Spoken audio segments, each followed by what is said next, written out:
Magandang araw mga kaibigan. Good news po ito. Pag-usapan natin. Itong post ang balita ngayon. Breaking news. Ethics complaint isinampa na laban kay Hontiveros. Yan. Mayroon nang hindi nakakatulog yan. Okay. Basahin natin ha. Attorney Ferdinand Topacio, Manuelito Luna, and former Congressman Jacinto Paras filed an ethics complaint in the Senate against Senator Risa Hontiveros.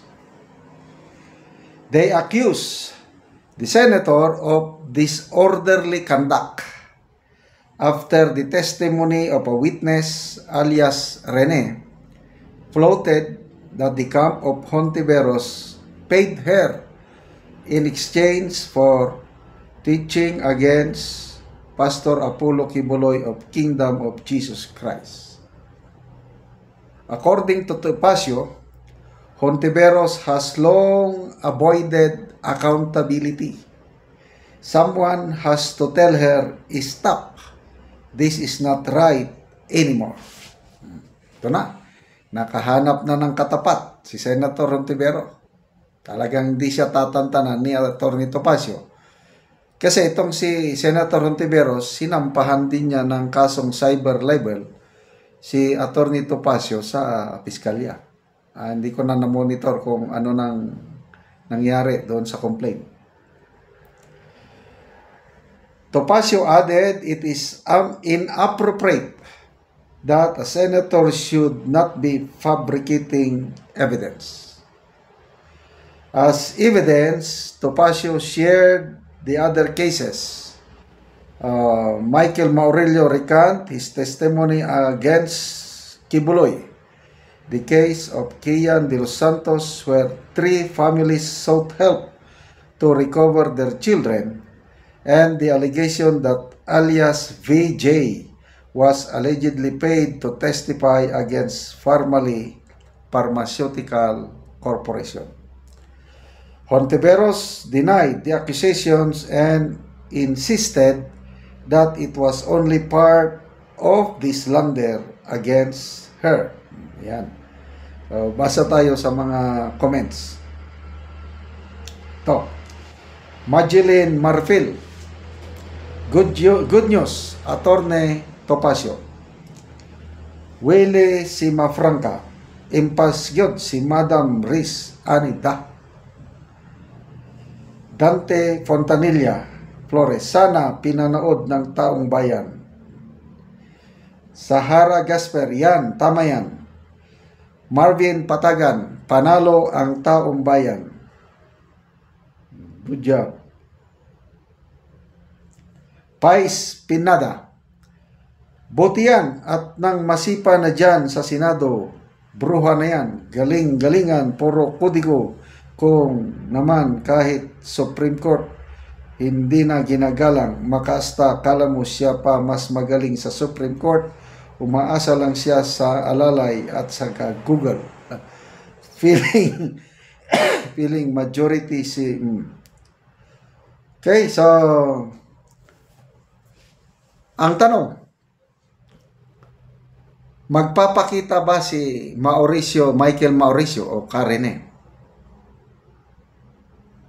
Kung didinggin ito ng Ethics Committee at magpapakita si Michael Mauricio, yan ang magandang tapatan ba? Makikita na natin kung mag-hearing, investigasyon, malalaman natin sino sa dalawa ang nagsisinungaling. But the way I look at it, si Karine, nung nagtistigo siya nung una, nakatakip muka. Ibig sabihin, tapos may binabasa. To me, kaduda-duda yun. Bakit mo tatakpan ng mukha mo? Tapos bakit binabasa mo yung mga sinasabi mo? Tapos ito nang lately na nagsalita na siya, open. wala na siyang katakot-takot, tapos nagsasalita lang siya, walang binabasa. Anong ibig sabihin nun? Ang ibig sabihin nun sa akin, pag-intindi ko, galing na sa puso't isipan niya ang sinasabi niya. Mapapagdugtong-dugtong niya ng pangyayari. Kasi ganyan, kung hindi ka nagsisinungaling, nagsasabi ka ng totoo, dire-diretso lang ang pagsasalita mo. Kaya lang kung may tinatago ka, o dinidiktahan ka, mahirap kang magsalita ng dire-diretso kasi yung konsensya mo, may bumubulong na mali yan, tapos mamaya may makalimutan ka, mas mabuti, magbasa ka na lang. Kung ano yung nasa script, doon ka lang, hindi ka magkakamali, hindi ka mabubuking. So, kaabang-abang na ito, maliban sa Blue Ribbon Committee na investigasyon sa flood control, isa ito sa aabangan natin. Tignan natin kung ano ang magiging aura. Si Senator Hontiveros, siya ang chairman nung una eh. Siya ang palaging yung Pogo investigation, yung kay Pastor Kibuloy, siya ang palaging bita, siya ang nag-iimbestiga. Ngayon, siya na ang iimbestigahan. Siya na ang isasalang. Ayos. Ang next na tanong dyan is, sino na kaya yung ethics committee chairman? Hindi ko pa na-monitor kung sino. So, aaksyonan ba ito? Palagay ko, ipupustro ito ng mga Duterte senators. Yung 7 Duterte block, I tell you. Plus, I believe, itong si Senator Alan Peter Cayetano, pati si Senator Marcoleta, ipupustro nila yan. At basta, kaabang-abang ito. Good luck na lang. Sana magpakita si Karen eh. Kasi kung hindi siya magpapakita, palagi ko walang mangyari. Mahinang complaint. Kung hindi nila ma-produce itong kampo ni Atty. Topacio, hindi nila ma-produce si Karen eh, na salita sa Ethics Committee hearing, walang mangyari. Yan ang tingin ko. Okay, salamat mga kaibigan sa inyong pagsubaybay sa ating channel. Nakakatulong kayo ng malaki sa tribong Talandig ng Bukidnon dahil ang sweldo natin sa channel na ito pantulong sa tribo.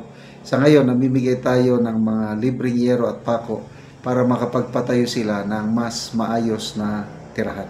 Kaya panoorin nyo ang video na ito.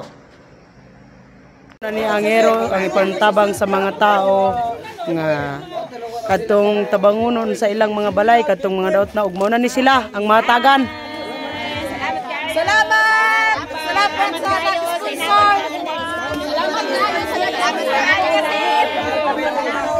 Manginahon din nga, mag-racing pagkatapos sa lahat.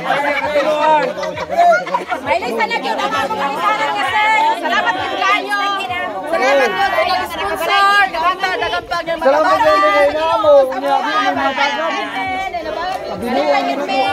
Punta! Or racing pagkatapos sa inyo. Sa magkang nagatag-ani nga. Mga inabang asin. Apil ka man, may lista na ang among dagang Salamat sa nabustot na. Salamat din sa ang ginoo dyan ang mabalo sa imuwa.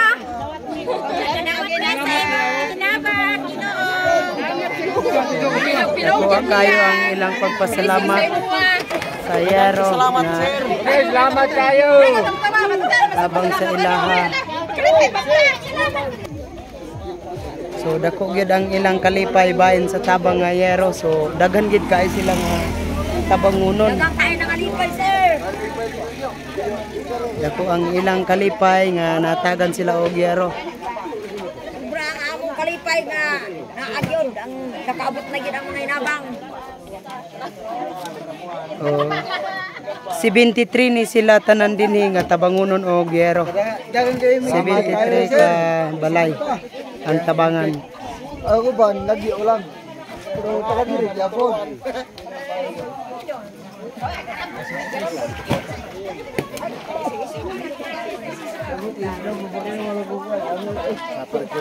Kalag mo. Share